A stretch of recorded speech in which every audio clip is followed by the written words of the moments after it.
seems to be less staff time that would be needed for internal utilization review. So is there any adjustment downward in admin costs due to Act 111?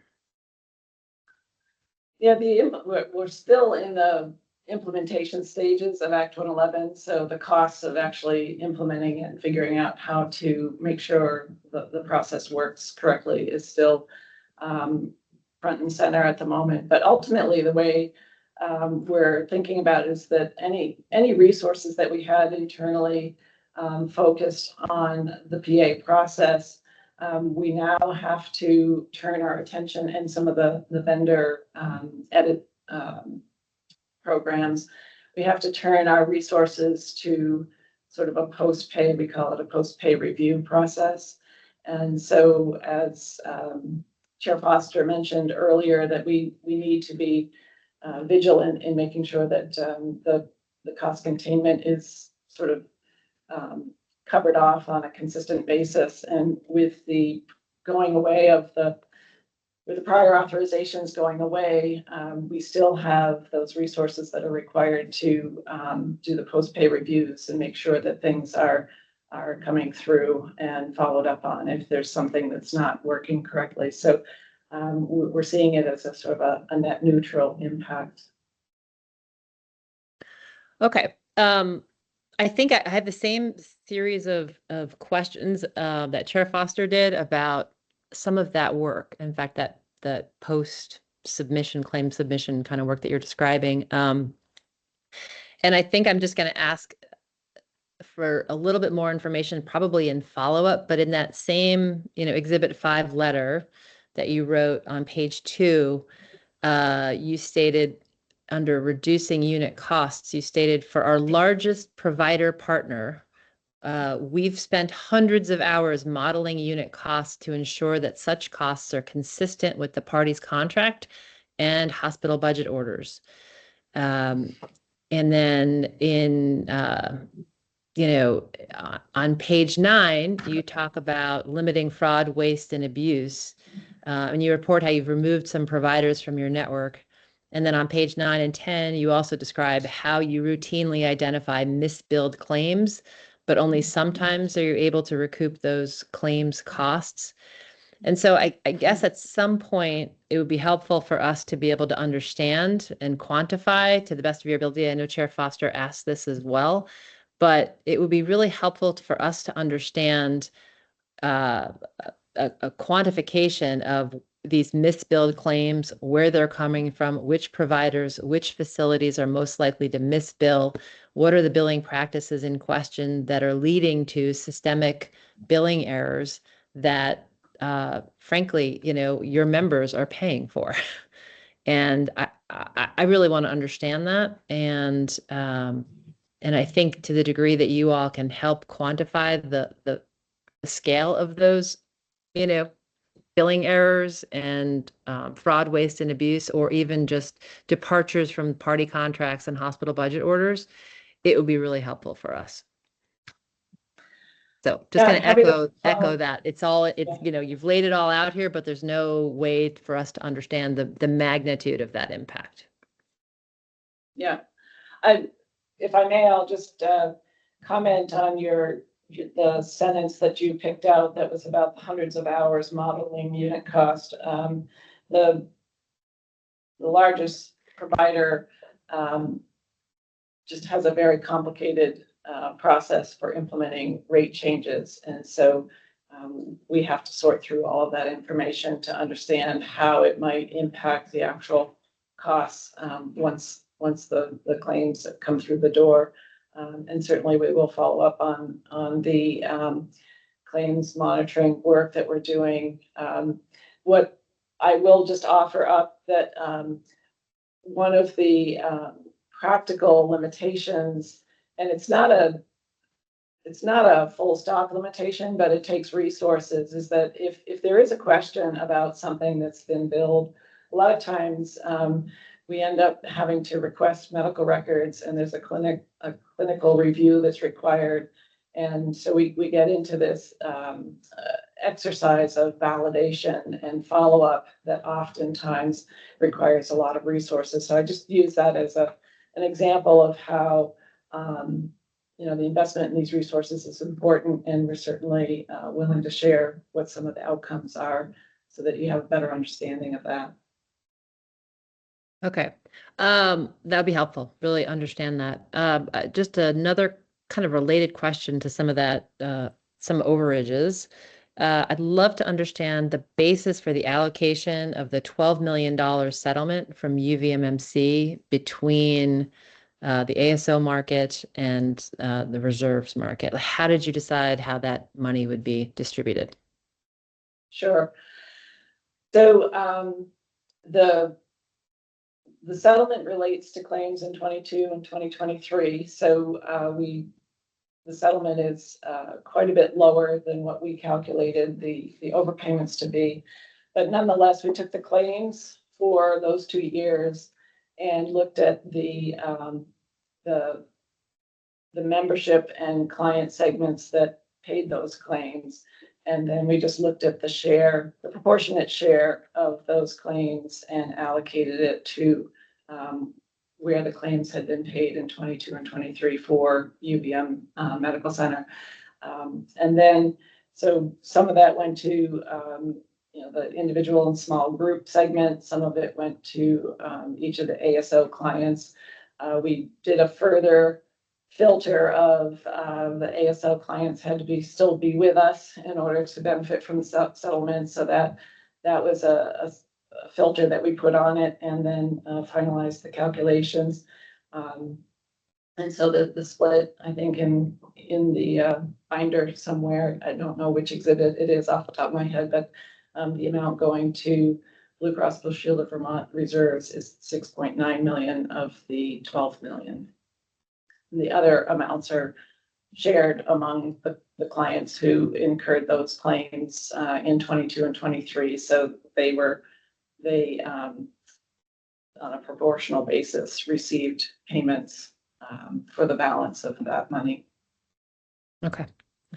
And I think my last just question involves, can you tell me what the annual legal or other administrative expenses that have been incurred since 2022 associated with the Michigan affiliation?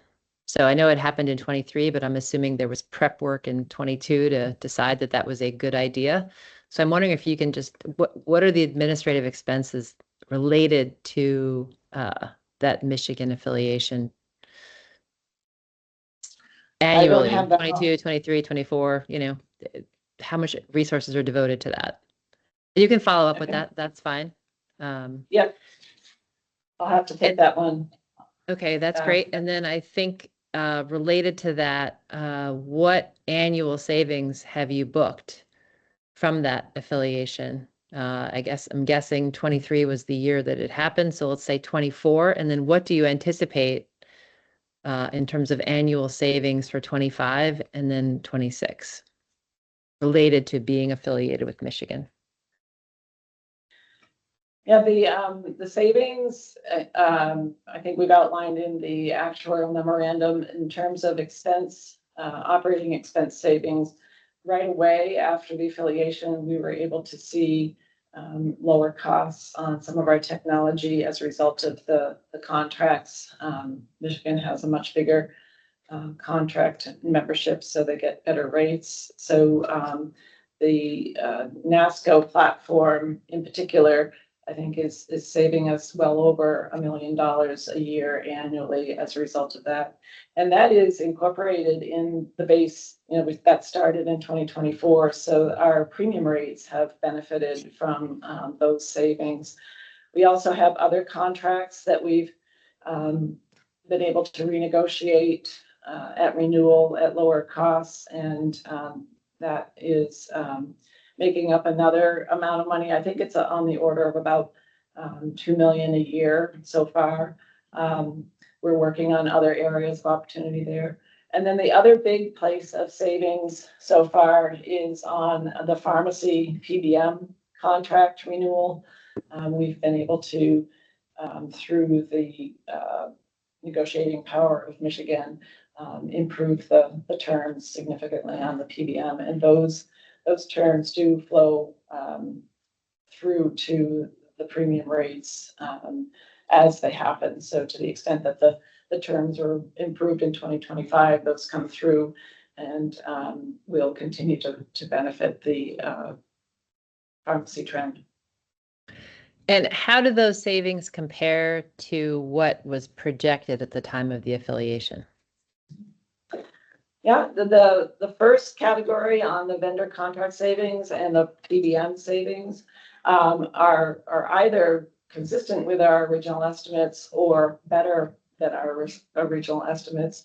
The one area that we're lagging behind on at this point is some of the technology improvements, and part of that is due to us being in a place where we're very much, as you know, in a financial situation where it's all hands on deck to do the recovery plan.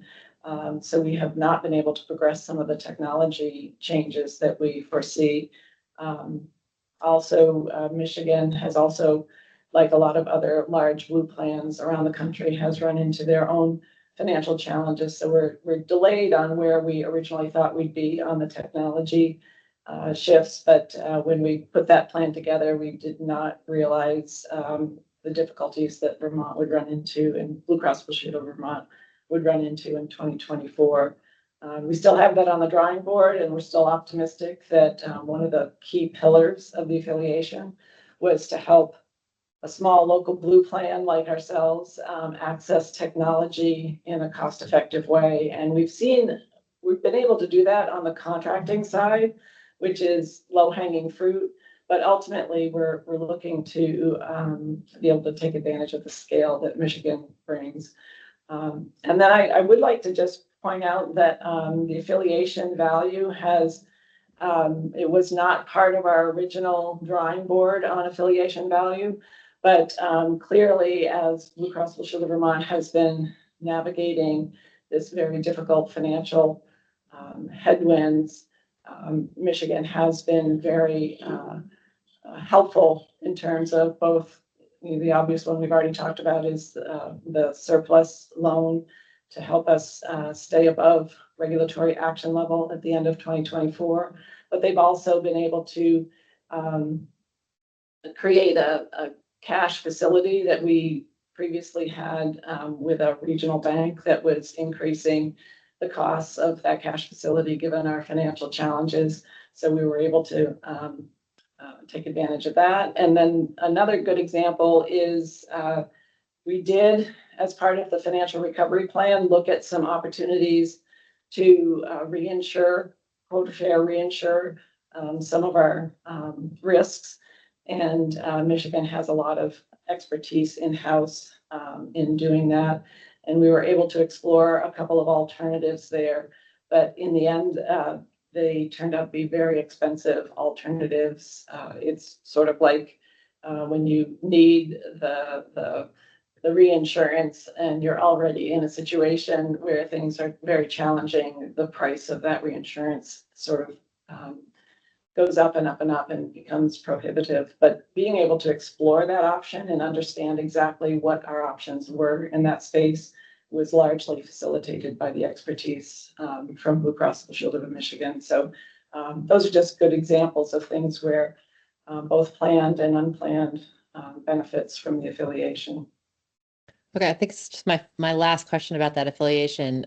There was a response to the HCA questions related to the affiliation. I think it was question 10, where Blue Cross Blue Shield states that some actions that were previously with the board of directors of Blue Cross Blue Shield Authority are now subject to Michigan approval.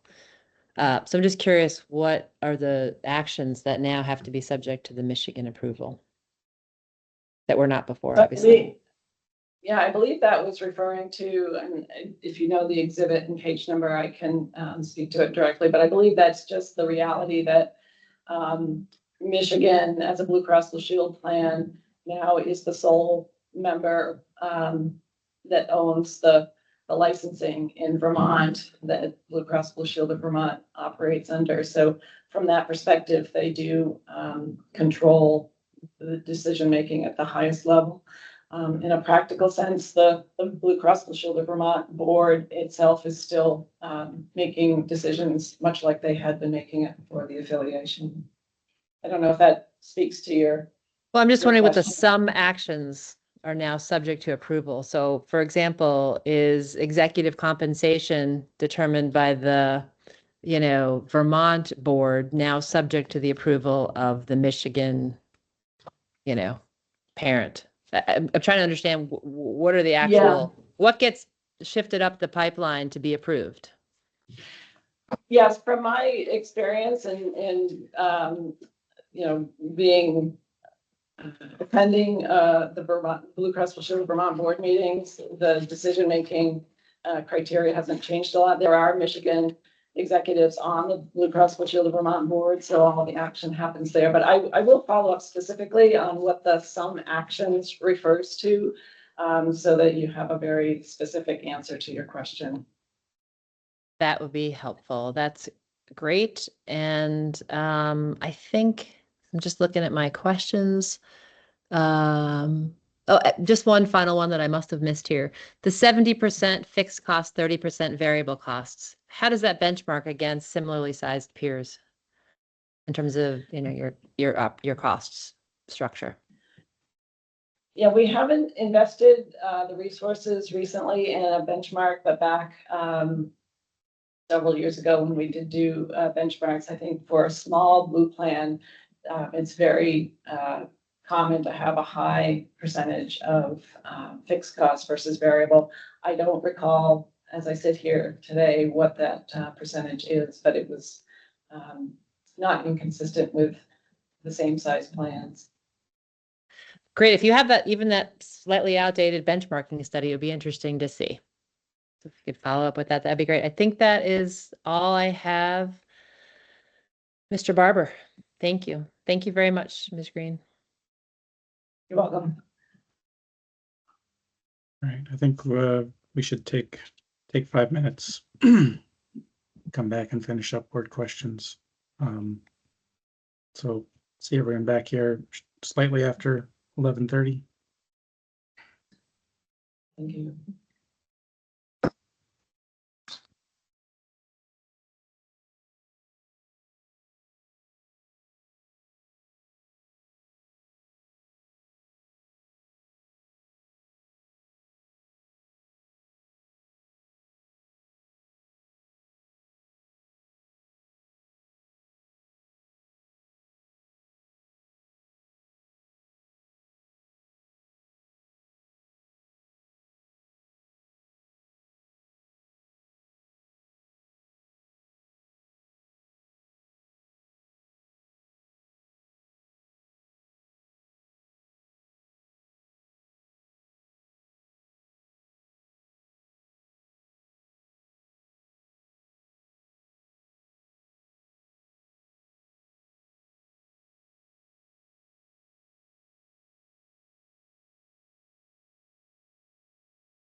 a lot of problems.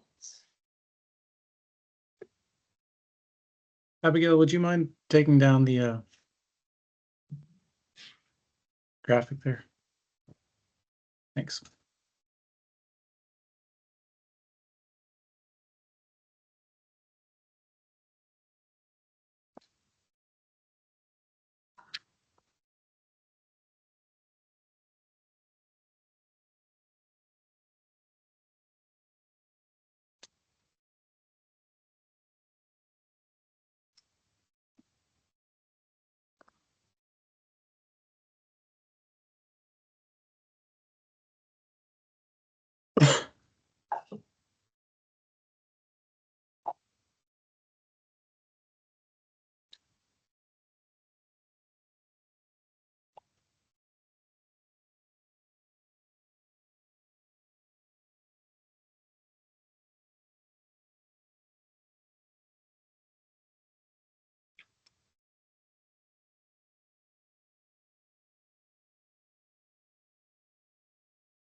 All right. So I think I see everyone back on, and we'll pick up with questions from Board Member Walsh. I did just want to give a quick time check. It was expected that Ms. Green's testimony might take the most time, but I think we're a little behind where I would like to be at this point in the hearing. So if we could just,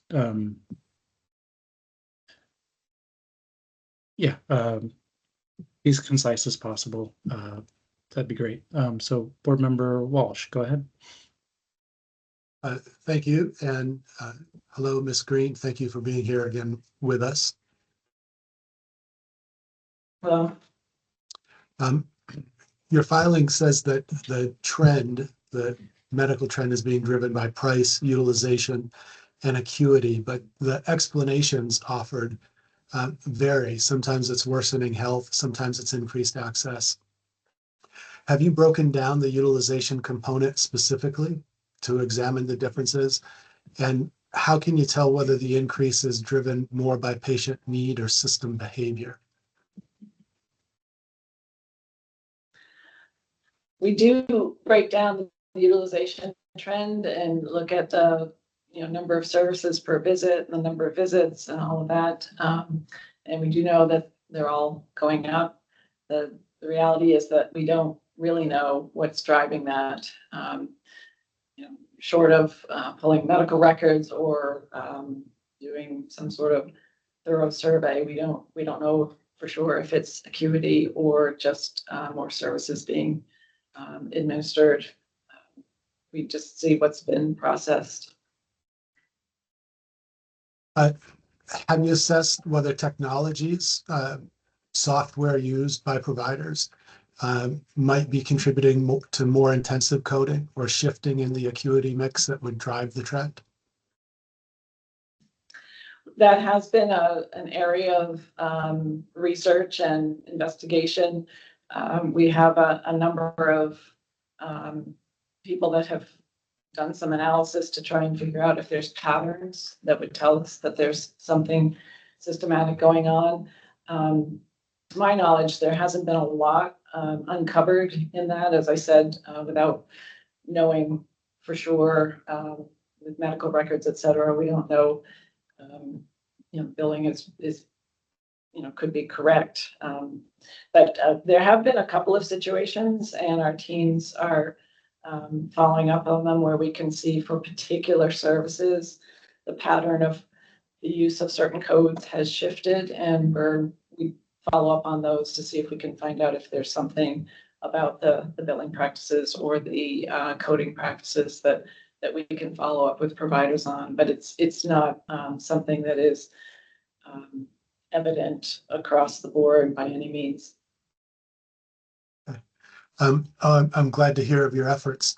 It's difficult as regulators or the public as well to understand between the structural need for healthcare and opportunistic behavior.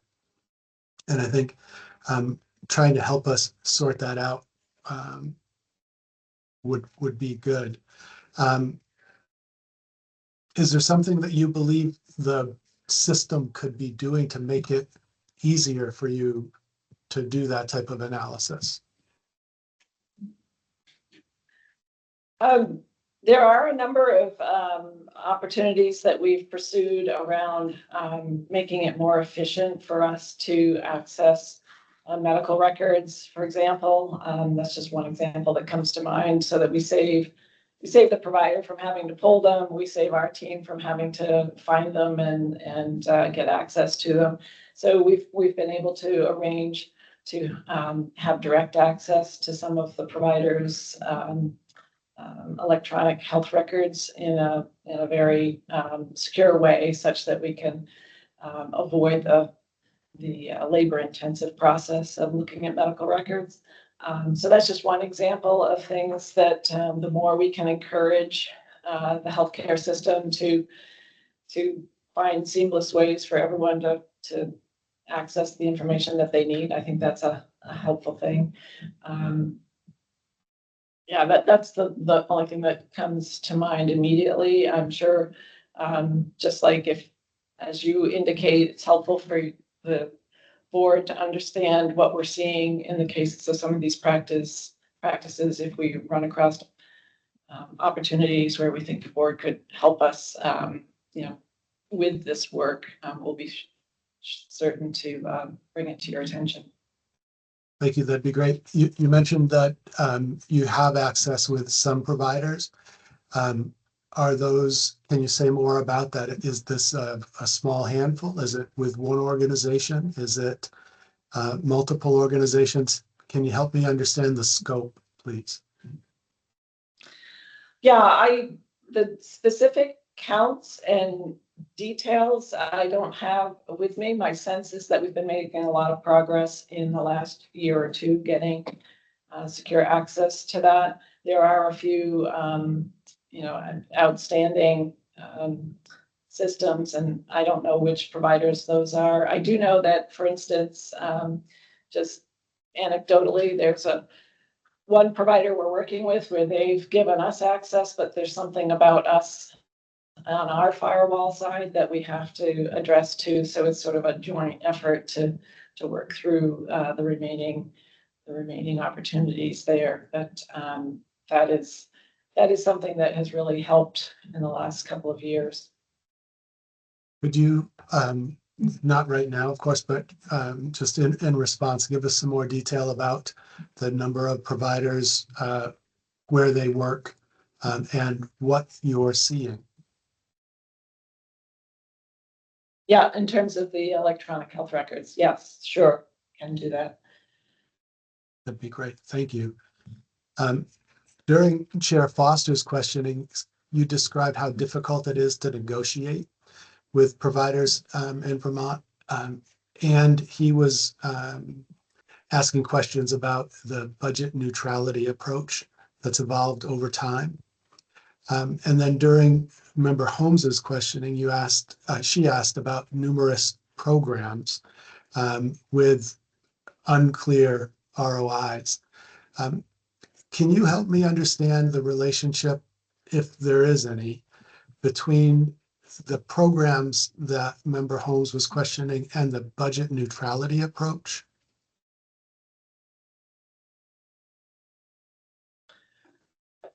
Yeah, I guess I would just say that as the programs are operationalized, there's engagement with providers on what we're doing, and if it affects something that the providers doing with our members, we would be, communicating and working with the providers on that side. In terms of the budget neutrality issue, I do think that some of the lack of uptake, if you will, on some of the value-based programs and perhaps some of the other programs are indirectly related, I'll say, to kind of a provider preference. But they're really separate. But I guess I wouldn't say that they're not related in any way, because of course all of these programs are trying to make sure that our members get the right care at the right time, at the right price. And so whether it's the discussion with a provider on budget neutrality versus implementing a program, it's all in the same mix and might play into that. But I don't think that there's, you know, a causality or a direct correlation. Yeah, I appreciate that. It was while listening to their questions, I just started to wonder if a Blue Cross Blue Shield program was leading to substantial savings, wouldn't that be perceived as a loss to the provider? And wouldn't they then, with this budget neutrality approach, try to make it up somewhere else so that ultimately it'd be difficult to see benefit from the programs? But there's a lot of administrative costs to run them. Yeah, and just there is a really good example of the dynamic that you described, but I don't think it necessarily triggers a budget neutrality conversation per se, but the site of care rollout is a good example of, you know, we believe that if a member would prefer to have an in-home infusion, that's probably good for the member. And until the Act 55 was passed, we saw significant financial savings with the at-home care. And we did have to have, you know, pretty frank conversations with some of the providers about how this would take members out of their facilities and change how that care is being delivered. And there's a variety of responses, but again, I don't know for sure if that sort of would then directly lead to a revenue neutral conversation. But certainly you do get the impression that, you know, the hospitals have a budget and they are, you know, trying to, you know, get the revenue from some of these services. And if we're advocating for a change, you know, that is always an active conversation with providers. We often lead from the member perspective, and that is helpful to say, you know, we're not requiring all of our members to do that, but if they prefer, and I think sometimes the providers acknowledge that, or I shouldn't say sometimes, but, you know, they acknowledge the value of the patient having the service provided in a place that they prefer. So that's a little bit different dynamic than just the negotiation of a revenue neutral conversation. So that's what I mean by it's sort of indirect and can connect back and forth, but it's you know, we lead the programs more from what's right for the member and how it'll be cost effective. Okay. Thank you for that. I've also been listening and listening to the length that carriers go through and our consultants go through to examine the actuarial soundness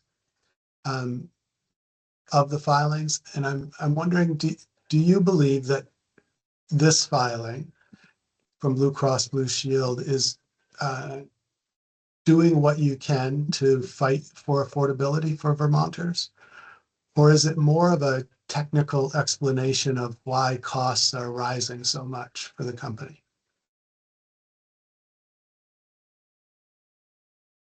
Well, I think the purpose of the actuarial analysis is to determine if the estimates that we're making for 2026 premiums will cover the claims and the costs to administer in a CTR. So from that sense, you know, it's the most affordable. I think we've said in the past, the most affordable possible, taking into account the need to have fully funded premiums. So that really, as I said earlier this morning, that that's really a different type of metric than just the reality of how high the healthcare costs are in Vermont.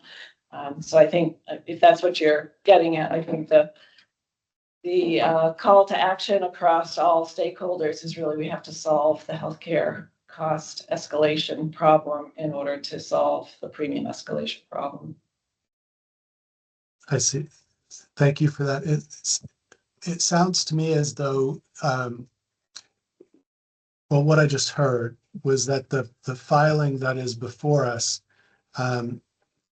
is the best possible filing with considering affordability and actuarial soundness and quality and access.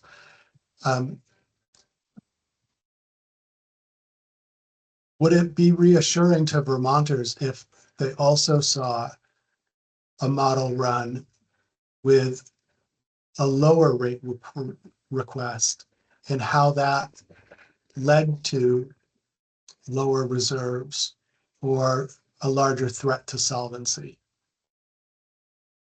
We only see one model, and we're told that model is safe, it's enough. But we don't have any sense of, is it more than enough?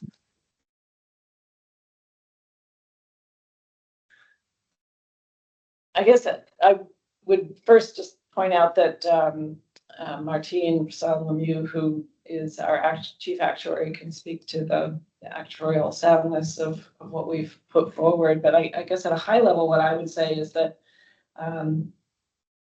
for where Blue Cross Blue Shield of Vermont is today, in terms of having reserves that are so depleted that we really risk not having enough money to pay all the claims for our members, there really isn't another scenario at this point for 2026 that I would be confident putting forward, because even with,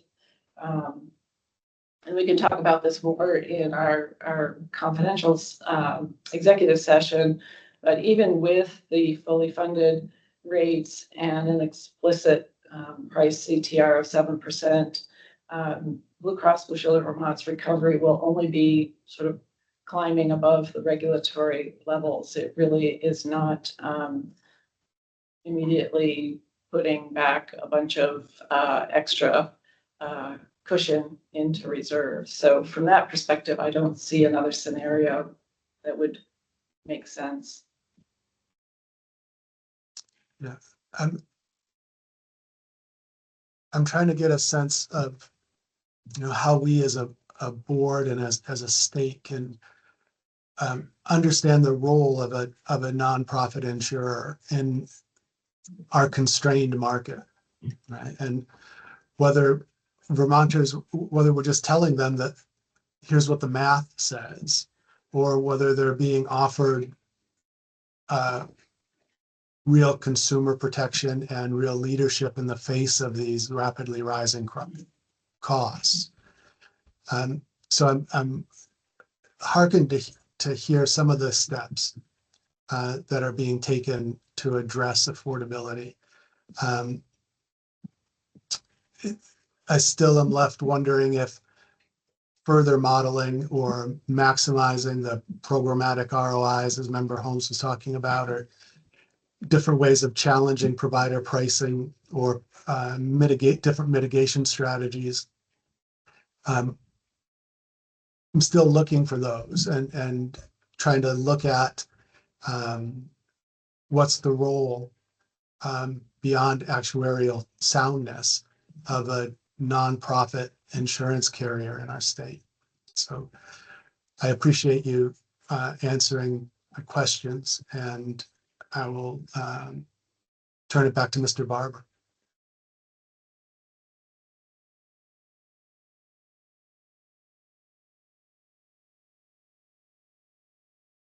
Board Member Merman, do you have questions?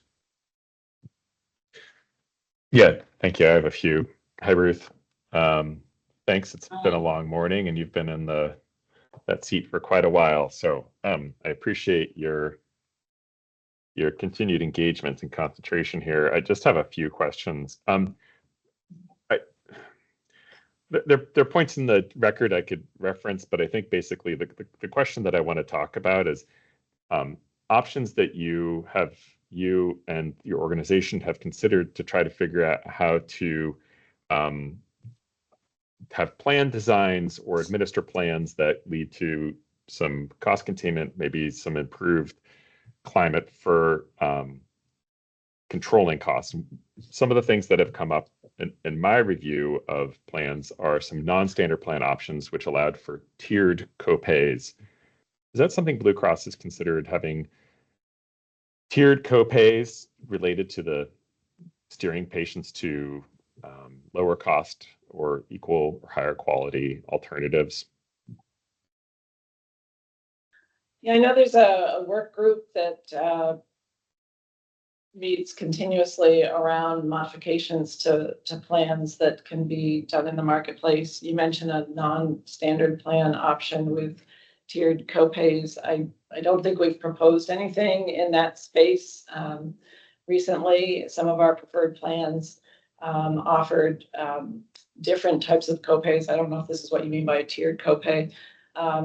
Different options for people who had certain conditions so that we could encourage them to get the right care. I think one is pointed at cardiac conditions and another one is pointed at people who have diabetes.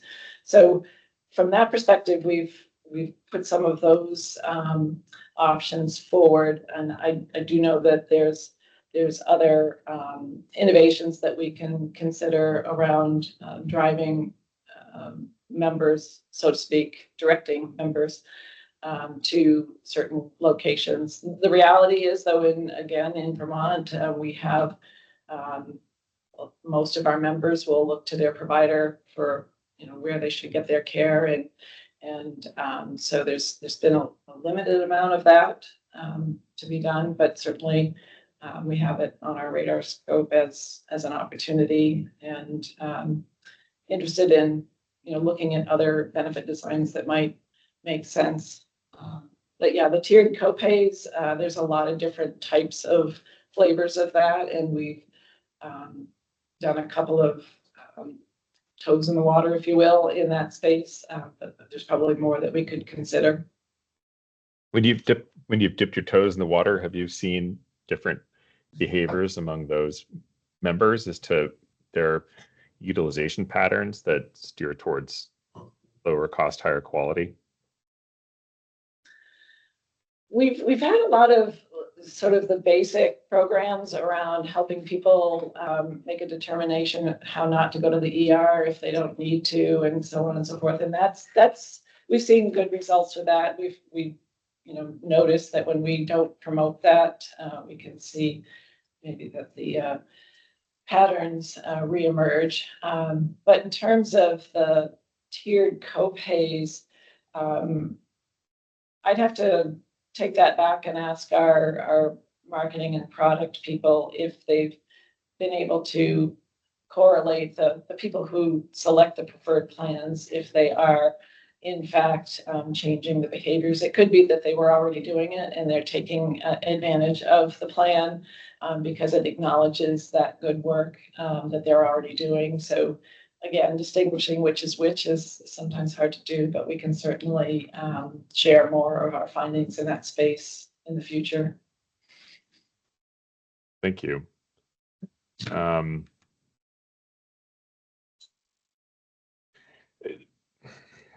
guess this kind of gets back into maybe the budget neutrality questions, but maybe, and I think I'm going to save most of that for Mr. Garland, but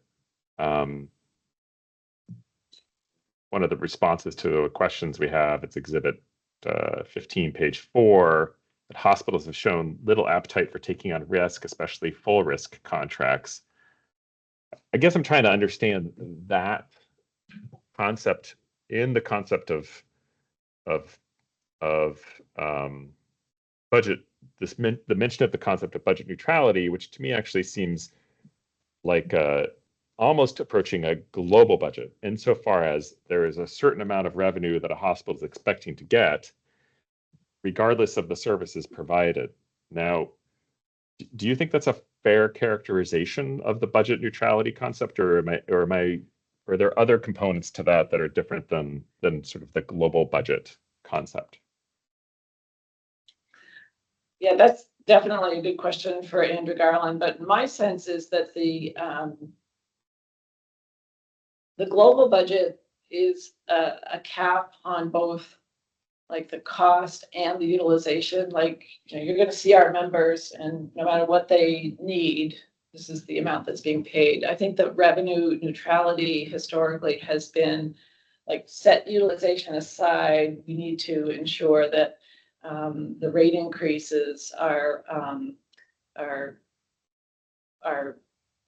balancing back to what's been approved in the budget. So my sense is that the utilization assumption is the big piece that's been missing up to this point, in the sense that a hospital or a provider, you know, we were just talking about it moments ago, could, you know, bill a lot more services, and somehow that's not been considered part of the total payment. That's considered, oh, increased utilization, of course we'll pay for that. So I think it's not far from, you know, the two concepts are not far from one another, but there's some pretty basic components in a global budget that would have to be a cap that includes both or all three, the cost, the utilization, and the intensity.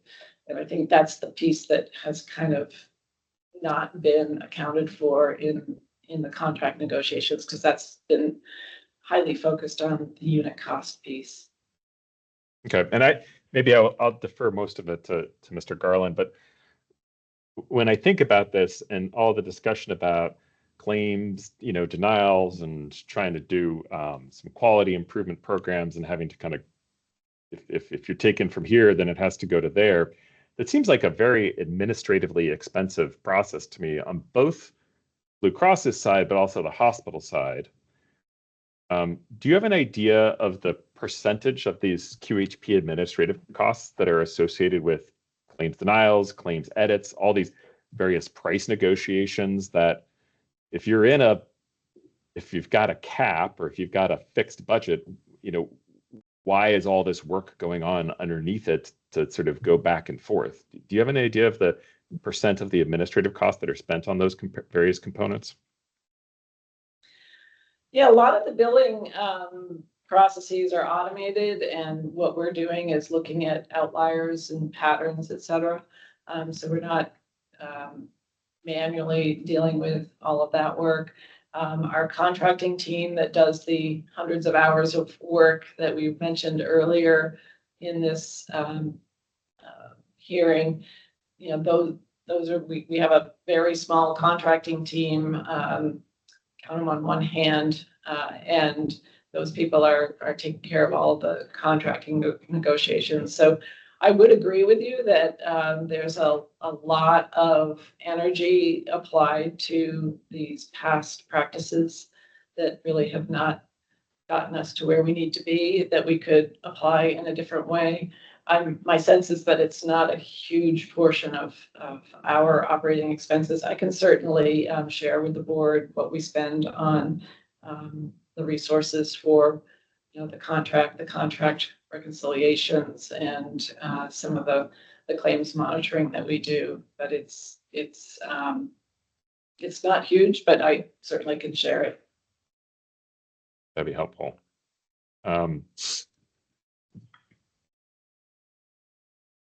With regards to, I just have a few more sort of spot questions here that are just add-ons from, I think, what other people had asked going last. I get that advantage.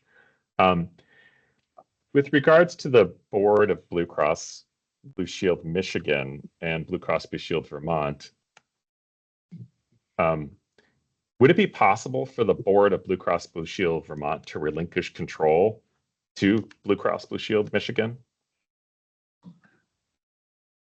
That's a legal question that I wouldn't know the answer to. Certainly happy to follow up with that.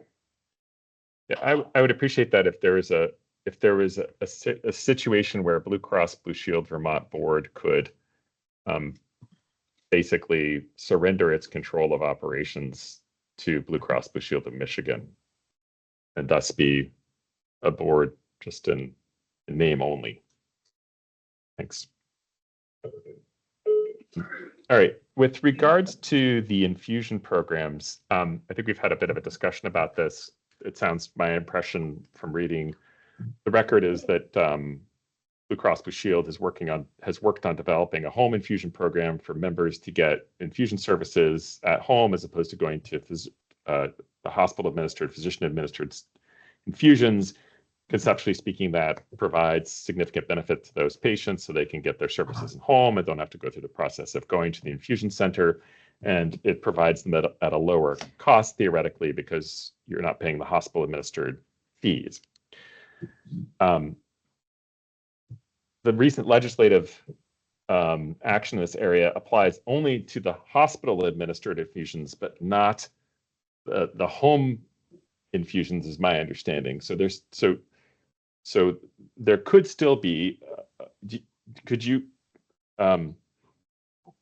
It seems reasonable to me that a hospital may look to increase their home infusion offerings in order to avoid the ASP cap because it doesn't apply to home infusions. Is that something that you have considered in modeling regarding the ASP benefit, the prescription drug benefit here? Yeah, I'm smiling because there's been a number of conversations internally about as we implement this Act 55, how do we monitor, what's happening and make sure that there's compliance with Act 55. And there's been a fair amount of brainstorming around how many other different ways can we see the possibility of services shifting to sort of avoid, if you will, the requirements of the Act. So we will be watching for that. Certainly, it also, I'll connect that back to one of my points in my testimony, that the estimates that we've made about the impact of Act 55 assumes that there may be some little shift in where services are administered, but we're assuming that the vast majority of those savings will come through because of the limit on the drug prices. But if there's a major shift in how the services are presented to members, we'll need to be cognizant of that. And there's been a number of ideas put forward. Off the top of my head, I don't recall the other ones, but the one that you describe is a very good one, that if there's an exception to the Act and there's an opportunity, we do need to keep our eyes out for that. We also are cognizant, if there's facilities outside of Vermont that aren't subject to Act 55, we're cognizant of watching the shifts that might happen there. So that's just a really good example of the reality of when a new rule goes into place and people work with a new rule. We all have to keep an eye out for things that might be the unintended consequence of. Home infusions in general are probably a good thing for. Yeah. I can speak from personal family experience that it is a very good experience, but it does take the resources to do it in the home, and very much could shift the market. And bottom line is, I think we're going to be monitoring and watching the patterns to see what actually happens. Yeah, I agree with I think this might be an interesting shift to home infusions, which may provide a lot of patient benefit and patient experience benefit and convenience. I am Brett McKay, founder and editor. So, just a couple more quick questions on Exhibit 18, page 15. This is the L&E memo, and it talks about the unit cost increases for pharmacy trend, and for generics, it's 10%, but for 4%, but for all others, it was 10%. And I was just trying to get an idea of, it seemed, I read the record, but 10 is a very round number. And I was trying to understand, other than sort of like a guess, if that 10% is something that you have some some real insight to, especially you're talking about the Michigan affiliation and increased leverage with drug purchasing. If you could comment on this 10% increase for unit cost. Yeah, this is very clearly in Martine Brisson-Lemieux's space. I think she would be much more appropriate to comment on the 10% and the background on that. Yep, that's good point. Sorry about that. And then on Exhibit 17, page 2, and I guess this was a question that potentially may have been asked by the HCA. It's question number 6. In the last paragraph there, it says, Vermont's healthcare costs continue to increase. Eventually, without a reduction in healthcare costs, healthcare insurance will not be viable for the majority of Vermonters, and the premium base will continue to erode, threatening the viability of the health insurance market. And I can give you a second to read that as well, if you want. I guess when I was reading this, it struck me that the word viable and affordable almost could be superimposed. And if you would think about the term viability and affordability in the context of this, and if you had any thoughts about this, if the costs of insurance continue to rise, it's just not going to be affordable. It's not viable. We can sort of nuance the language on this, but basically, as we see with the end of if the ACTP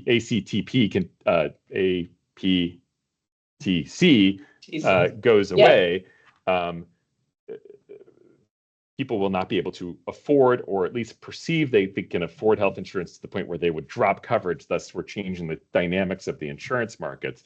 So anyways, I was wondering if you could sort of speak to the sort of interplay between these concepts of viability and affordability with these rising healthcare costs.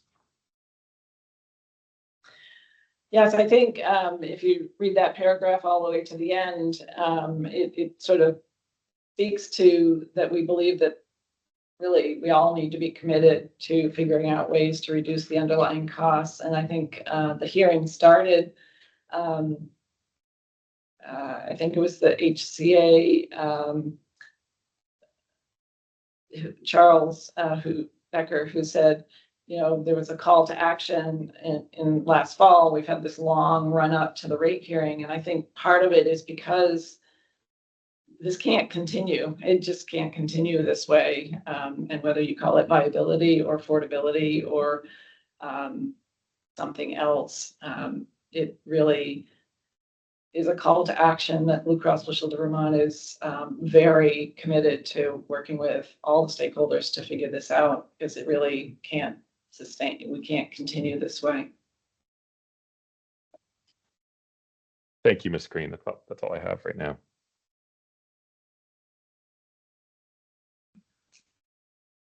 All right. Bridget, any redirect for Ms. Green on public materials? Not at this time, thank you. Okay, so we are at 12:15. I'd like to push on through the commissioner's public testimony before we take probably a half an hour lunch break.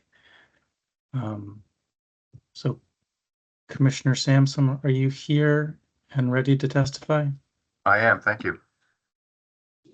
Thank you. And is Jesse Lucier here as well? I am. Okay, I understand you both wanted to be sworn in, and Jesse, you may answer some questions if that's needed. Is that accurate? Correct. Okay, so I will swear you both in at this time. Could you please raise your right hands?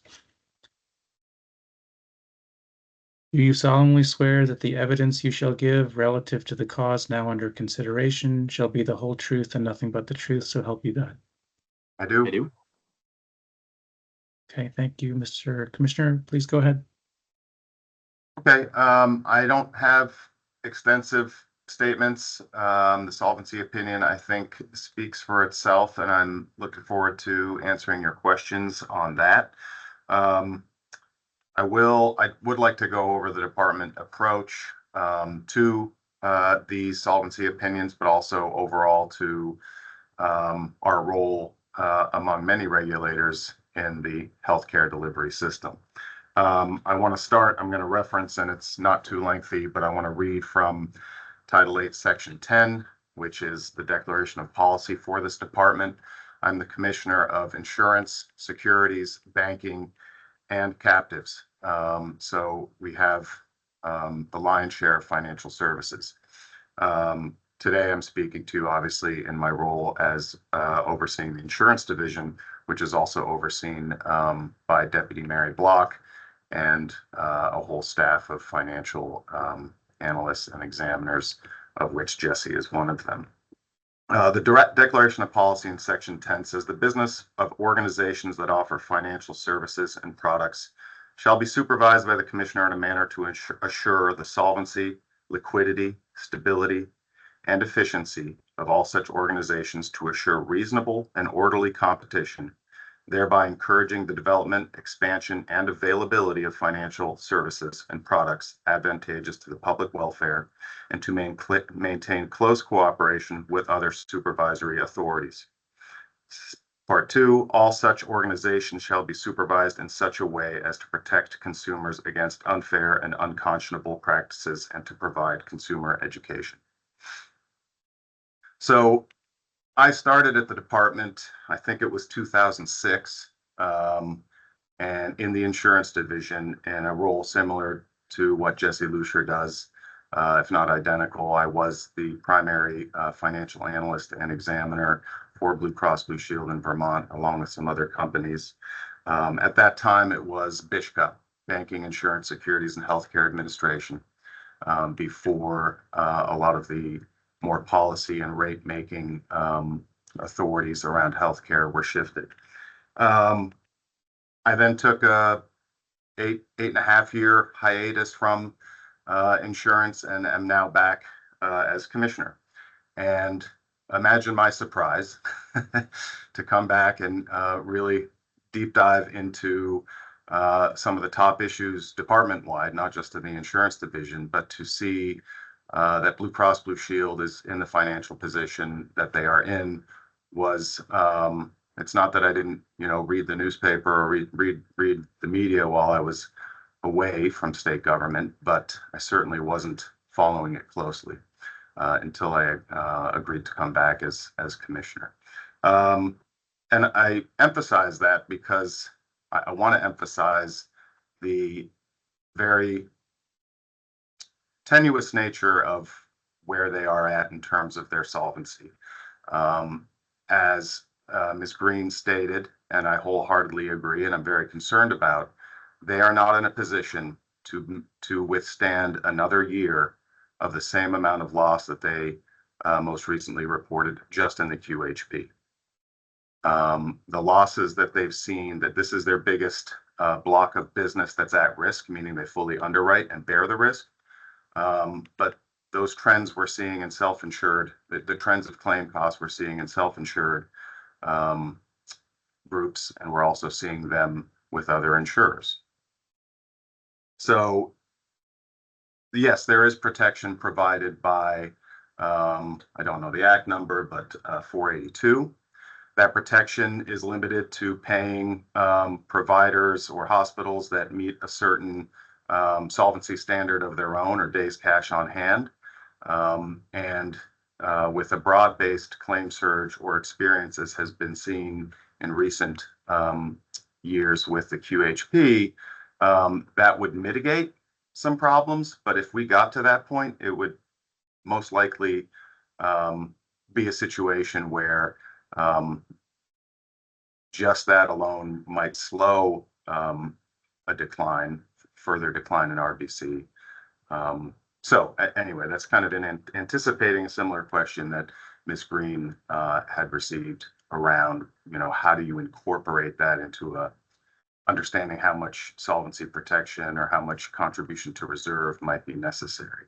Because we ask the same question, do we have a different opinion in terms of what's an adequate or necessary contribution to reserve, given that there's this new power on the table provided by that by that legislation.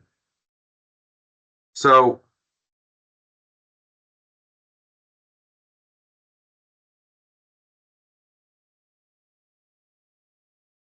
I think, I just want to address affordability briefly. I looked at last year's testimony from Commissioner Gaffney and Mr. Lucer's additions to that. Commissioner Gaffney discussed the history of RBC risk-based capital. He discussed that that's filed annually.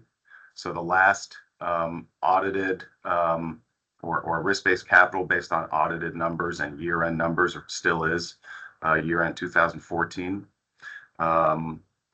We do receive updates, and we're probably in contact on average bi-weekly, myself or the staff, with Blue Cross monitoring the financial situation.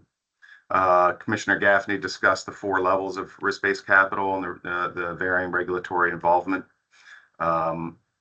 Discussed the importance of the QHP market, the importance of having a competitive market, which with 2 players, you're at a bare minimum of any form of competition there. And he characterized affordability or an affordable rate as the lowest adequate rate.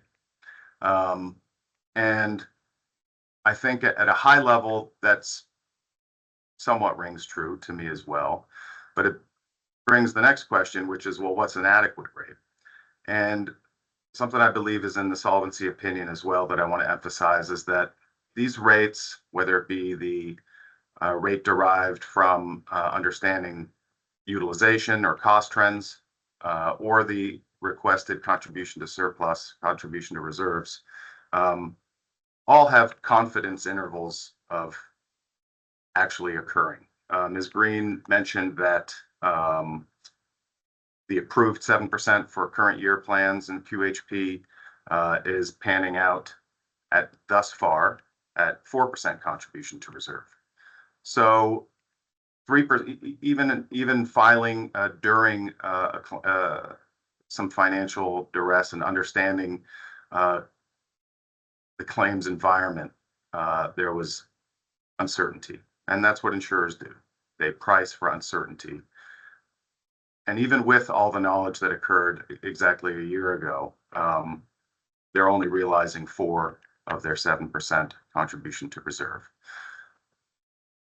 So for me, I look at a contribution to reserve, and my quoted vigorously defending it or vigorously recommending we stick with that, because it's not just a contribution to reserve in my eyes. It is a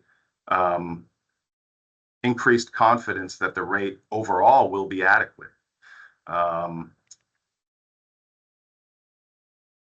Affordability is really important, and it's absolutely a crisis. And by most measures, I would say healthcare costs in this state have not been affordable for anyone for many, many years.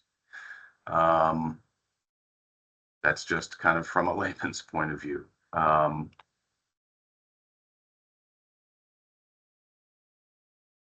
One way to look at affordability as well in the insurance rate space, is this an affordable rate relative to the actual anticipated cost of care? I understand insurers, and we've talked about it this morning, or it's been talked about this morning, insurers have many tools they can use to influence utilization, patient behavior, or member behavior. But at the end of the day, at its most basic level, insurers are paying the claims sent to them by a patient who seeks care and receives care. It's hard to get around the cost of care. I think Blue Cross Blue Shield is running at about 6% admin rate. So 94 of the dollars on a perfectly tuned rate are going to care approximately. including pharmacy, etc. So you're looking at a company that has actually paid more than the cost of care in this market in several years.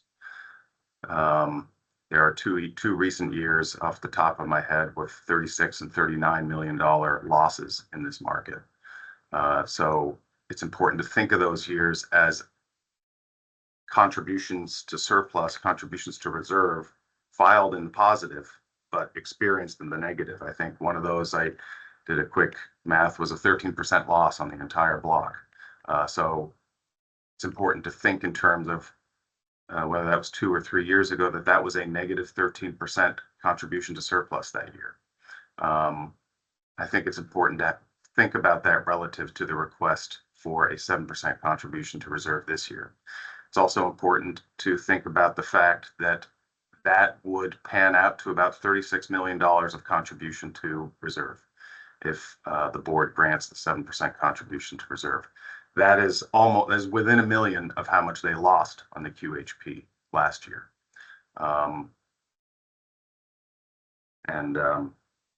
Yeah, so I think that generally outlines the role of the department here, but also our department's approach and my and maybe some context around why I was very adamant about the criticality of this moment and this recovery of Blue Cross's solvency in my solvency opinion. So I'll stop there. Thank you.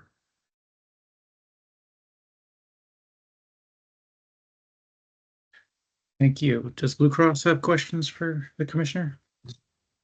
No, we do not. Thank you. Does the HCA have questions? Yes, we have a few questions. They'll be quick. Hi, Commissioner Sampson. It's nice to meet you. Nice to meet you. So really quickly, and I don't want this to come off in the wrong way, but I just heard what you said just now, and I didn't sound quite right to me. So I just want to start off with, I think you said something like for several years of the years where Blue Cross was showing losses, that effectively was them paying more than the cost of care. Did I hear you? I think that's what I heard. Maybe I misheard it because we're 4 hours into a hearing and I'm hungry for lunch. I don't know. I'd have to rewind the tape, but if I said that, thank you for pointing it out, because that's not what I meant to express. I think what I meant to express is that the cost of care was more than Blue Cross collected, obviously, but by a large amount, leading to the concept of negative contribution to surplus in those markets during those years. Okay, perfect. Thank you. No, thank you. Well, I might have misheard it. Who knows? Quickly on your solvency letter, page 4, you say DFR uses several tools to assess surplus adequacy, including review of quarterly financial statements that are filed by a company, periodic financial examinations, corporate governance review, and an analysis of areas such as RBC. What I was curious about, and I'm just I'm curious about this, and if you could quickly, in layman's terms, explain what is a financial examination or a corporate governance review? What does that consist of? Just quickly in layman's terms. Try to be quick, but it is quite comprehensive. So Vermont is an NAIC accredited state. So we follow what's called the Financial Condition Examiner's Handbook, and we have supervisory and regulatory laws in statute that are model laws and necessary for accreditation that involve comprehensive financial analysis and examination, using a pretty detailed and prescriptive method published in this Financial Condition Examiner's Handbook. Our law in Vermont says that every insurance company that we regulate, so every domestic insurer, including Blue Cross Blue Shield, to be examined at least every 3 years according to that handbook and methodology, and that time can be expanded to 5 years. That is a risk-based examination approach, and essentially it starts from the ground up at every period in saying what are the top risks facing this organization, strategic, underwriting risk, investment risk, etc. the examiners and the exam team, and we do use outside experts for this on the IT side, on the investment side, and supplement it with examiners, financial examiners as well where necessary. But essentially, it's a risk-based approach based on the knowledge of the industry, the markets, and the periodic analysis, which happens at least quarterly for our domestic companies. And it's pretty intense. It can take 3 to 6 months of actual field work and getting through all the different financial aspects of the company. And that can include a governance review, usually relying on experts that would work for the department and understand whether certain decisions are governed properly, going to the board where appropriate, etc. Sorry, Okay. that wasn't brief. No, it's brief enough, and it certainly, I mean, it was helpful for me. You sort of answered my next question and the last question on this particular piece. Every 3 to 5 years, you need to conduct these examinations or reviews. When was the last time prior to the current crisis that DFR conducted a financial examination or corporate governance review of Blue Cross Vermont? Do you know? Jesse, that one's going to go to you. Sure. The last full exam was for the 5-year period ending December 31st, 2020. Work starts in 2021, usually goes into 2022. And Blue Cross is set up for, I think their next exam will be 2025. In the interim, we are allowed to conduct what's called target or limited scope exams. And the department is currently in process of one of those related to the claims. Okay, thank you. So the last real full look back at Blue Cross, it sounds like was to 2020. That's the last real period of insight you have. I wouldn't say it's the last period of insight, because during analysis and just routinely through the year, we generally have meetings with Blue Cross for a variety of reasons. Okay. All right. Yeah, and I want to, if I can, emphasize that point, because as you asked the question, I'm glad Jesse responded the way he did, because part of those same accreditation procedures that we follow, dictated by the NAIC, are pretty intensive analysis of the financial results and financial statements, both quarterly and annually, including, I think, outside at full authority to bring in outside consultants for that to where appropriate.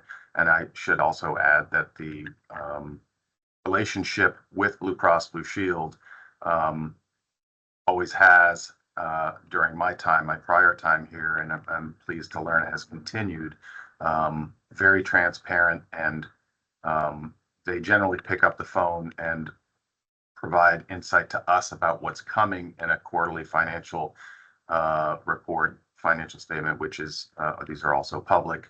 But we get a heads up before we see things printed and get a discussion and context and opportunity to dive deeper or request action. And I'll also add that during the affiliation process, the kind of corporate governance review also took place.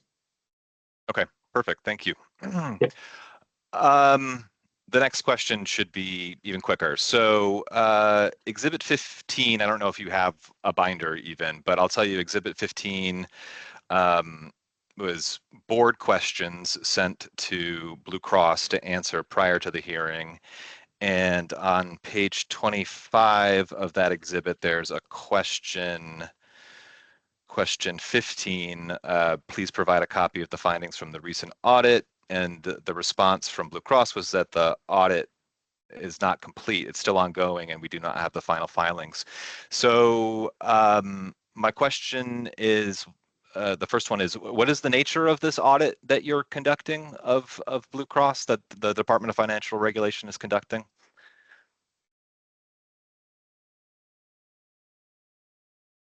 That, Jesse, I think that's probably the claims review that you discussed. Do you know?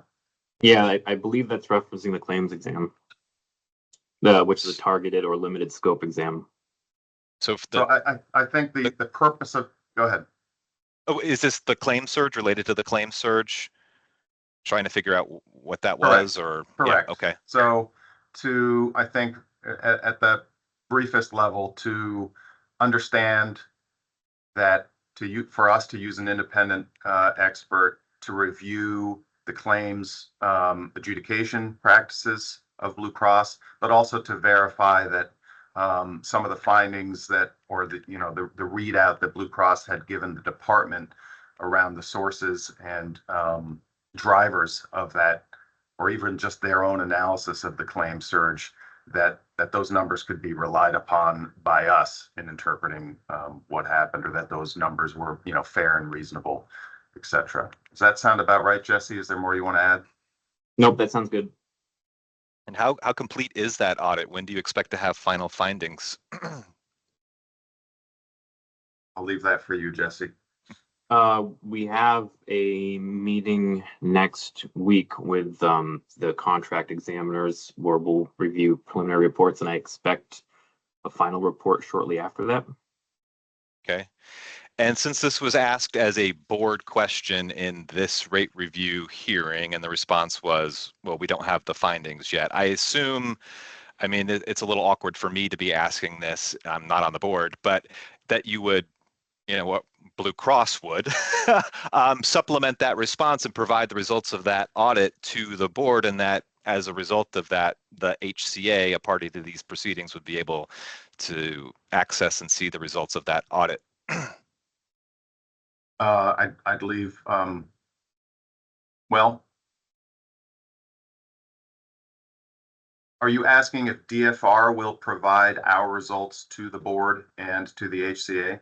The results of our claims? Yeah, in a very roundabout way. That's what Okay. I'm getting at. Yeah. Yeah. I hadn't anticipated that question. I think there might, I'd have to say this is my first Green Mountain Care Board hearing. So I'm still kind of getting comfortable or understanding what confidential really means. Because the circle's a lot bigger than the last time I was in regulation. So unless I know Russ McCracken is on council for myself and the department, or Jesse, has this already been discussed? Other than that, I'll have to get back to you on that. But that's fair enough, and I'll take that Okay. response. Thank you. All right. Yep. Yep.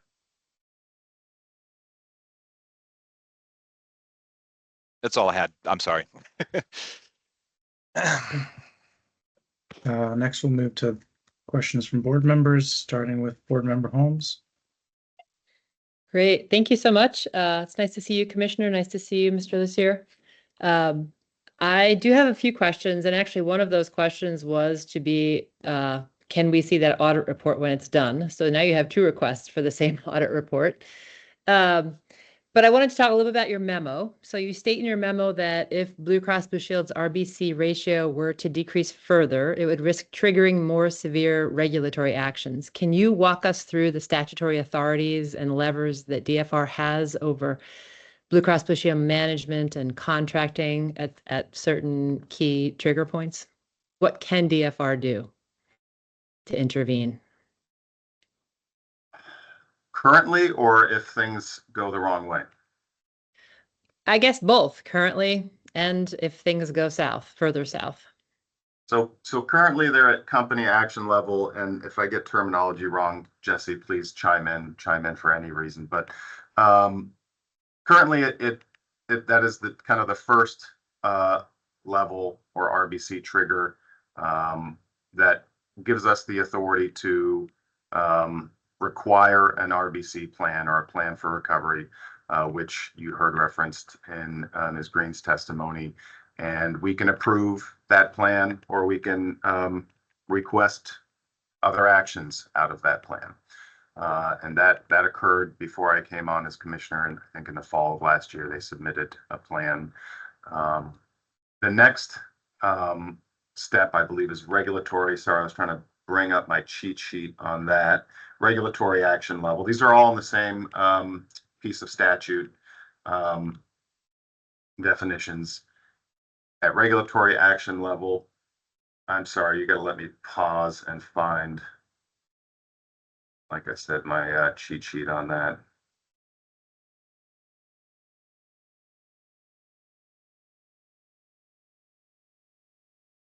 Unless you know them by heart there, Jesse. Yeah, the regulatory action level would be 150% RBC ratio. In addition to the risk-based capital plan, the regulation gives the department authority to issue corrective orders.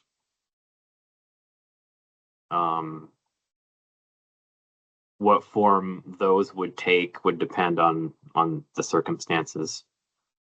At 100% RBC. Sorry to jump in there, Jesse, but I think as I opened with, although we have seen exercise of this type of authority on the captive side, this is, for my memory, this is a first for Vermont domestics, and I highlight that to highlight that it's not taken lightly, and it is a severe situation in terms of one of our domestics being at these action levels.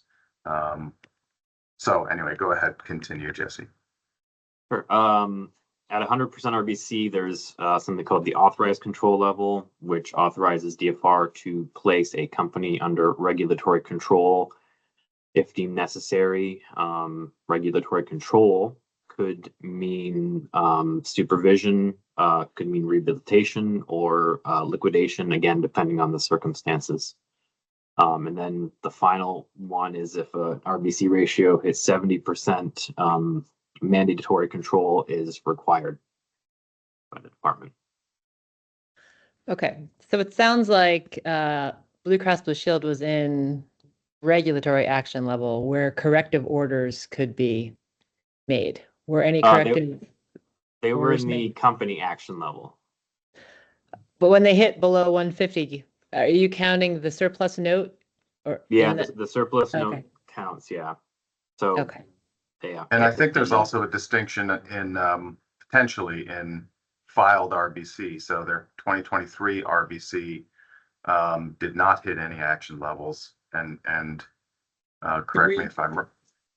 I'm sorry to interrupt. I've just got a text that some folks have lost audio. We could just take a. Go ahead. Sorry, Mayor Officer Barber. This is Bridget AC. We did lose it for a few minutes. We did just get it back. Okay. So we're okay for now. All right. Sorry. Just go ahead. Sorry to interrupt. Yeah.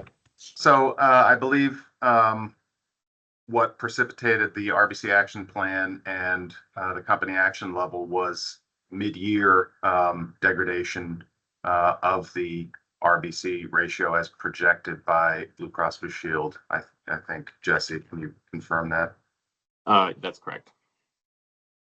So that what that allowed was before the next filed RBC statement, which was 12/31/24, the company was able to get support from the loan from Michigan, and that's a unique statutory accounting or statutory reporting feature, a surplus note, which does allow a loan to count as surplus if certain conditions are met. And as was referenced earlier by Ms. Green, those conditions include my approval necessary to pay any principal or interest back to the lender, which is Michigan. So by the time they filed 12/31/24, the note was able to keep them out of regulatory action level, and they stayed in company action level. Okay, so that it was a choice. Is it a DFR choice whether to count the surplus note in its assessment of what level Blue Cross Blue Shield is at? We may have some discretion on that, but I would not be surprised to be challenged on that because a surplus note is a defined in statutory accounting guidance. So as far as I know, the review of that note met all the conditions of the accounting guidance. So the commissioner at the time, Commissioner Gaffney, would have been departing from the accounting and reporting guidance to disallow that as surplus. Okay. In the event that it gets to a level of, say, a mandatory control level event, does it sound, sounds like DFR would have the ability to engage in payer contracting, take over payer contracting, renegotiate rates? Yes. I mean, essentially, we would appoint experts, and I'll add that they are not cheap. There are not a team of insurance operations or executive folks at the DFR where taking control just means Jesse and Karen and folks in the insurance divisions will start running an insurance company in addition to their duties. So what you'll find every state does in a situation like this is appoint a supervisor, a rehabilitator, or a liquidator, and that person is granted at the right action level pretty extraordinary authority to essentially run the company, replace management as necessary, basically make all the decisions of management, including approaches on contracting. Okay.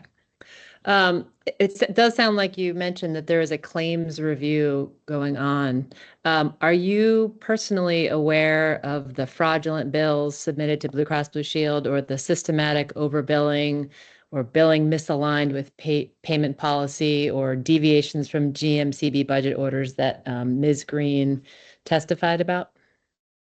I am aware of their looking into that. Yes. Okay. I have not determined that anything from my perspective that anything's fraudulent. Have you been able to determine whether something is misbilled? I think there's degrees of deviations from appropriate billing, fraudulent, and then maybe something less than that, misbilling. Have you deemed any of the billing to be inappropriate billing? I think at this point, we haven't dug into those details. We're in communications with Blue Cross Blue Shield as they come to their own conclusions on it, but we haven't done an independent, DFR has not done an independent review of what Blue Cross has seen, alleged, etc. And we haven't, and I'm not sure we would at this point in time. Okay, but let me ask you this. As the regulator charged with consumer protection and insurer solvency, do you have the authority or the responsibility to review those payments and stop Blue Cross Blue Shield from paying erroneous bills or to force recovery of erroneous overpayments? Yes, I could You go could do there. that. Yep. Okay. I mean, there's a lot of places, and I think the care board's in a similar position. There's a lot of authority that can be exercised, and there's also a recourse, that can include challenging whether it's practical, feasible, economically efficient to do such a thing. Are we equipped to do what you're ordering us to do, et cetera? So with all of those nuances and caveats, I believe the honest answer is yes, those authorities exist. And if you were to do that, it would be without regard for hospital stances on budget neutrality. It would be looking at these bills and whether these bills were inappropriate and erroneously charged. I agree with that. Yep. Okay. Another area of questioning I just have is, in your opinion, thinking about solvency, should QHP members face higher CTRs than required to fully fund their plan in order to help offset losses incurred in other Blue Cross Blue Shield products? That's a hypothetical, since the CTR requested comes nowhere near restoring the money lost in the QHP. So the cumulative losses, or what I saw, what I would characterized earlier as negative contributions to surplus, or essentially Blue Cross's surplus serving as a not intentional, but a unintentional subsidy to the QHP rates over the years. I take your question to be in the hypothetical, because that's not what a 7% CTR in this rate would represent. I'd also want to say that my understanding is the company, with the one exception related to medical loss ratio that Ms. Green gave, is across the board looking for similar, if not identical, contributions to surplus. And also want to emphasize a point based on one of Chair Foster's questions relevant to this, which was given in response by Ms. Green, which is the contribution to the reserve itself.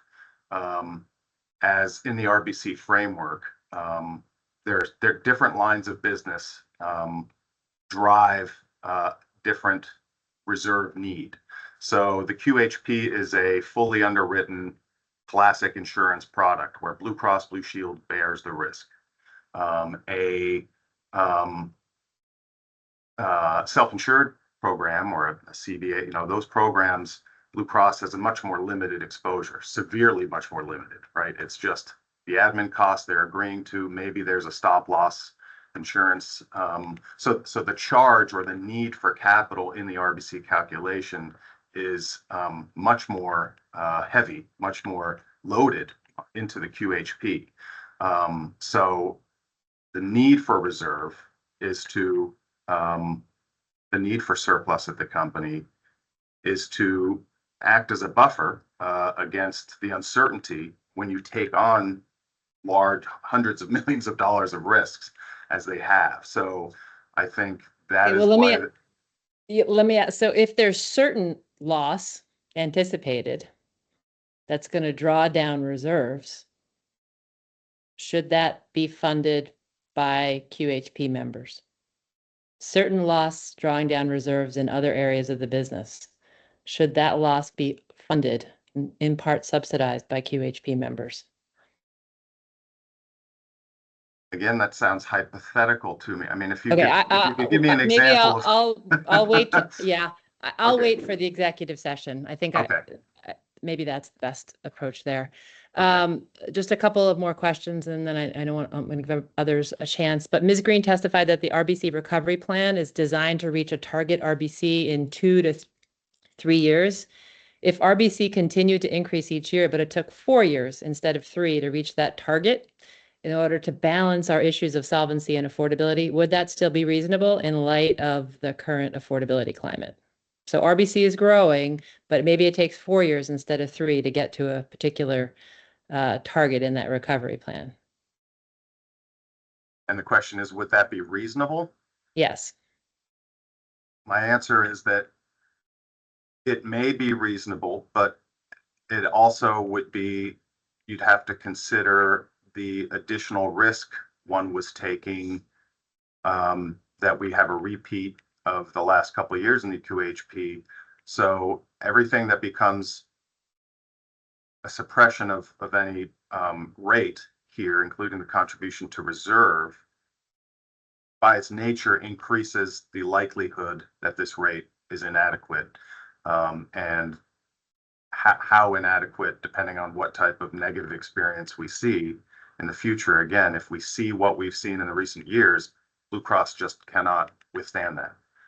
Whereas when it happened to them a couple of years ago, they were north of 500% when things started to go south. So that shock absorber, as Attorney D'Onofrio put it, is not there anymore. So again, I wouldn't disagree that 4 years for rebuilding versus 3 years is not unreasonable. However, it comes with it the risk of a higher risk of insolvency, frankly. And insolvency is not something we want, regardless of the control. I don't think there's anybody that wants insolvency. We want solvency and we want affordability, and that's a very difficult needle to thread. Okay, those are my final questions. Thank you very much for answering them. I appreciate it. And back to you, Mr. Barber. All right, Chair Foster. Just a couple questions.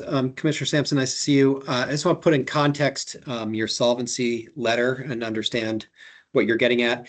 You're not suggesting the board approve a 23.3% rate increase, are you? I'm suggesting the board approve a 7% contribution to reserves. Right. Okay. And that's all your opinion goes to is the CTR? It also mentions not deviating. Essentially, other portions of the rate need to be actuarially supported, and I believe I have language in there that, in layman's terms, is essentially what you heard from Blue Cross this morning, that they need to be bankable. If there are changes, for instance, 482 created some changes. Lewis and Ellis has some observations. If these are kind of mathematical, actuarially supported changes on the base rate, that doesn't concern me. What concerns me is things that are judgmental, aspirational, based on future events that have a probability of not occurring, leaving essentially, like as I was just saying to Ms. Holmes, increasing the likelihood that we have another inadequate rate is what concerns me, whether that be on the CTR or the underlying components of the rate. And can you explain the department's analysis of why 7% is correct for CTR instead of 6 or 8 or 4 or 9? Again, it's our analysis is, does this bring Blue Cross on a path towards greater stability in a time frame that we think is appropriate, and provide an appropriate buffer for that uncertainty that we have seen very, very acutely exists in this block of business. So why not 8% or 9% or 6%?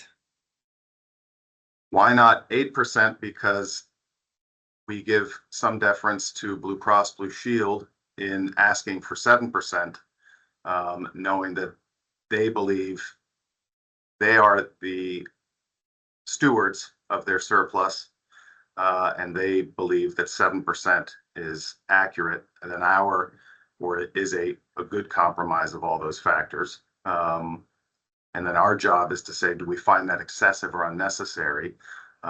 We do not. Right. And then did the DFR do any analysis or review of the losses to RBC from other segments and operations of BCBS's business in connection with its solvency opinion?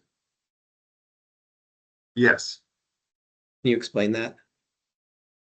So we're aware of other losses and other factors that have contributed to the RBC decline over the last several years. And how did you consider those in connection with the solvency opinion? Let me ask you another way. Did your review of those factors have any impact on the solvency opinion? To the extent that all factors that reduced RBC helped put Blue Cross in the position that they're in, yes. Not sure if that answers your question. Well, it's just sort of trying to understand the math on that supports DFR's position on 7%. And there's a whole number of factors that have contributed to RBC losses. I'm trying to understand in context of the DFR opinion, whether or not those other factors played a role in the opinion that 7% was the right amount. Yeah, I think I get it. Your question a little bit better now. I think had I seen that the QHP, that the filings before you had been generating surplus for the company over the years in a significant way, or even just a marginal, modest way, and that due to other factors outside of that specific line of business, which is a huge one, they needed to find a contribution to surplus of 7%, or needed to get a contribution to restore monies that never even came out of this line of business. I probably would, my likely would have thought about it differently. Again, that becomes a hypothetical as well. But if you look at the cumulative losses within this, the, you know, in hindsight, last year's rates were made very affordable because $36 million, they were underfunded by $36 million. So, you know, that even as high as the QHP products are, they were underpriced in hindsight from an actuarial point of view in terms of what actually happened in terms of utilization and cost. All right, so it looks like over 2020 to 2024, it's somewhere around $69 million in losses on QHP. And I take it to be your suggestion that they should be allowed to make up for that loss over the next several years. But what about the business lines that have lost relatively comparable amounts of money, at least MA? Should QHP in the future make up for those MA losses? It doesn't appear from the MA market to me that there'll be an opportunity to make up for that $50 million. So if Blue Cross is still, and the commission is still trying to get, or the department is still trying to get Blue Cross into that range, who's going to make up that 50 million? Because I don't think it's going to happen out of the MA market. Right. It's a pickle. You know, the neither DFR or the Green Mountain Care Board have rate authority on Med Advantage. There, you know, I think, you know, very generally speaking, the company's surplus and its financial position is the company's surplus and financial position. And to really to start to do an attribution analysis of where the loss came or how they got here, I think clearly the history shows that unexpected claims development and experience and costs in the QHP market are a major contributing factor. You just cited the number. But, you know, surplus, how far back do you go? You look at investment income, you look at investment losses, you know, attributing it to a certain policyholder. Well, you overpaid or you underpaid, and therefore, you know, I do generally take the approach, and the department does, that surplus is surplus. And but again, I do acknowledge that if this had been a profitable line of business all the way through, and then all of a sudden the company was trying to restore surplus from other losses, very clean and distinct elsewhere, I probably would have thought of this differently. Again, that's a hypothetical territory because that's not the case that I see in front of me. I agree, surplus is surplus, except to the people paying the surplus. To them it matters. Agreed, but those folks, you know, also paid a negative surplus in prior years, right? Agreed. So do you, one of the concerns I raised earlier was that this won't be enough again, right? We've seen this a couple times. And you said that essentially QHP got a good deal. I don't think they felt that way. The claims costs were higher. I understand the point. But do you have confidence that this money won't, you know, be gobbled up and gone again if we were to give it?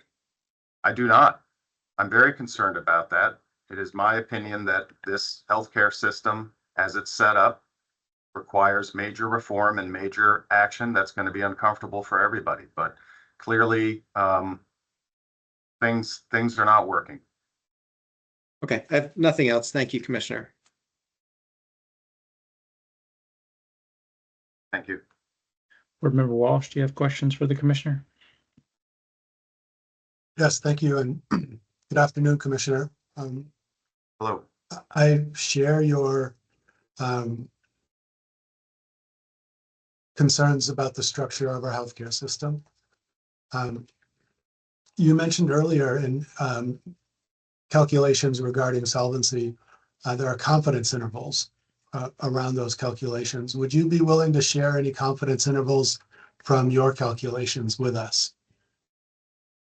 I think what's best is your next witness, the actuary, can talk about that, and your outside actuaries, Lewis and Ellis, in terms of specific levels of risk that an appetite that they're willing to take in a rate or in a rate recommendation. So no confidence intervals from your department. We are not independently calculating confidence intervals. That's more of a spectrum or a philosophy we look at in terms of where a rate is requested, where there might be some areas to move it left or right, up and down. It's just, I look at that more as a, in the insurance space, just a mathematical fact. Everything's a prediction about what's going to happen next. And if you peg the prediction here, there's reasonable predictions there and there. But one thing that remains true is that as you deviate from that, whatever point you choose and anchor on, the confidence interval goes up and down, that will be adequate or excessive, depending what direction you're moving. So it sounds like you'd agree then that a range around a point estimate would be useful information for our discussions.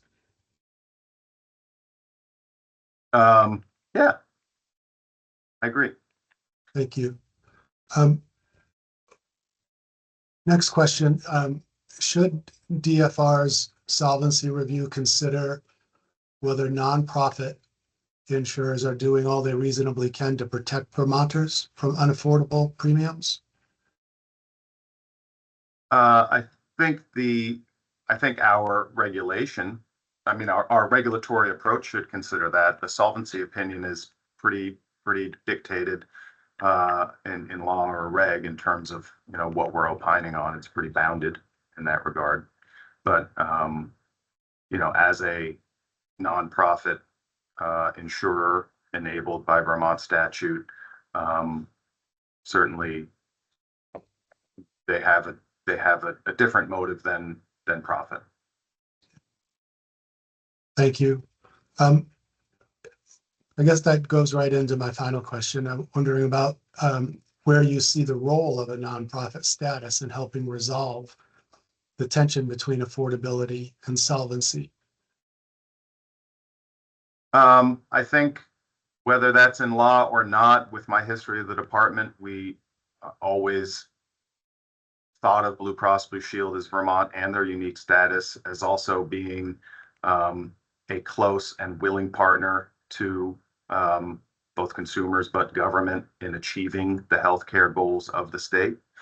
And those have changed. Blue Cross has seen the Dean era reforms, community rating, the disbanding of the HCA in favor of the Green Mountain Care Board, the attempt at single payer, and all along, more so than you'd expect from a private insurer, Blue Cross has been a partner to government and also in many ways considered the insurer of last resort. To that end, I think to directly answer your question, they're in it for the long haul for the people of the state of Vermont is their goal. And maybe to read between the lines of your question, it's like, is it inappropriate to use Blue Cross's surplus to subsidize rates for Vermont consumers? And I think that's a fair question to ask. I think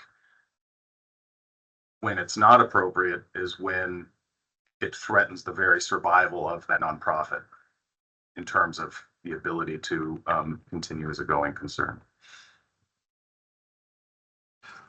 Thank you. And you're welcome. Board Member Merman, do you have questions? No, thank you. Thank you, Commissioner Sampson, Mr. Lucier. I have no further questions.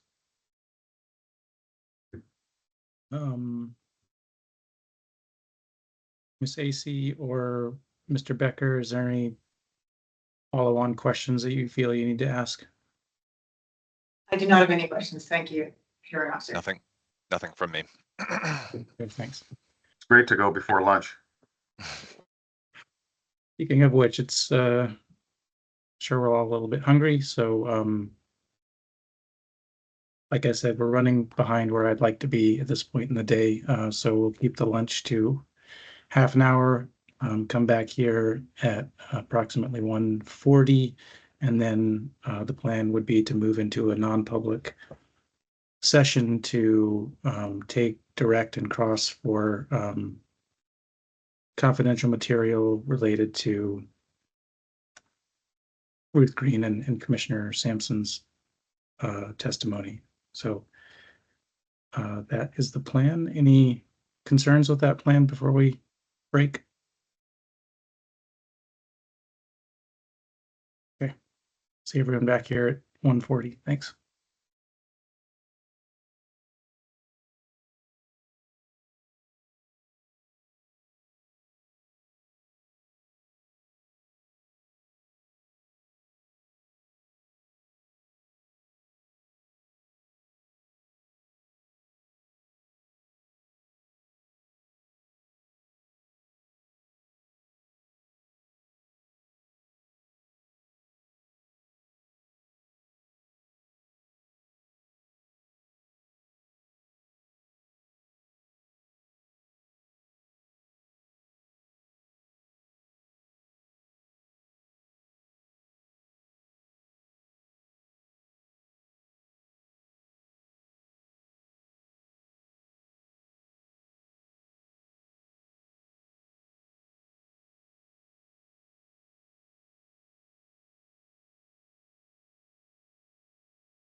Mike, are you back? Yes. All right. Miss AC, do you have everyone you need? Yes, we do. Thank you. Okay, great. Mr. Becker, I see you. So why don't we, before we go back on the record, watching the time, I'm trying to be mindful of that. I'm going to try and have the executive session go for an hour or less. And then this afternoon, we'll have Martine probably about 2 hours, and then L&E for about an hour. That'll take us to 5 o'clock, and then we have time for tomorrow. But we're going to try and do an hour for executive, 2 for Martine, and 1 for Kevin, and that would get us out at 5 o'clock today, which is what the schedule was. It might not be possible. Some will go quicker, shorter, but that's what we'll try. All right. So, Mike, why don't you take us back on the record, and we'll continue. Okay, Mr. Lee, can we go back on record?